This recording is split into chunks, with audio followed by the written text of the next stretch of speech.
वळूया पुढच्या बातमीकडे। धुळे महानगरपालिकेची आजची शेवटची महासभा आहे आणि आजच्या महासभेमध्ये सर्वाधिक विषय नामांतराचे। अद्यापही महासभेतील शेकडो प्रश्न अनुत्तरित आहेत। वाढीव घरपट्टी संदर्भात आणखी एक सभा घेण्याची विरोधकांची मागणी आहे। धुळे महापालिकेच्या पंचवार्षिकाचा कालावधी हा 30 डिसेंबरला संपुष्टात आलाय। 1 जानेवारीपासून धुळे मनपाचा कारभार प्रशासकाच्या हाती जाणार आहे। धुळे महापालिकेच्या पंचवार्षिक मधली ही शेवटची महासभा आज धुळे महापालिकेच्या अटल बिहारी वाजपेयी सभागृहात होत आहे।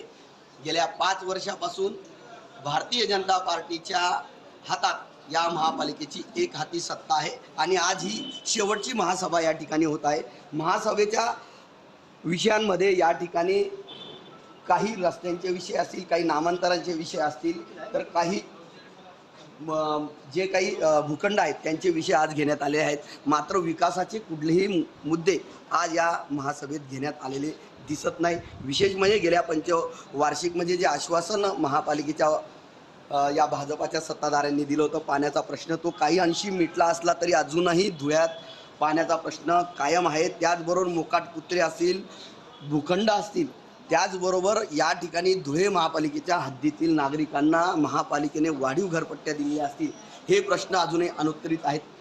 या सभेनंतर अजून एक सभा घ्यावी आणि किमान धुळेकर नागरिकांना करातून सूट मिळावी यासाठी एक सभा घेऊन तो प्रश्न मार्गी काढावा अशी मागणी विरोधी नगरसेवकांनी घेतली आहे। त्यामुळे पुन्हा एकदा या सभेनंतर येत्या 8 दिवसात सभा होईल का असाच खरा प्रश्न धुळेकर नागरिक विचारत आहेत। मनीष वासुळे, TV9 मराठी, धुळे।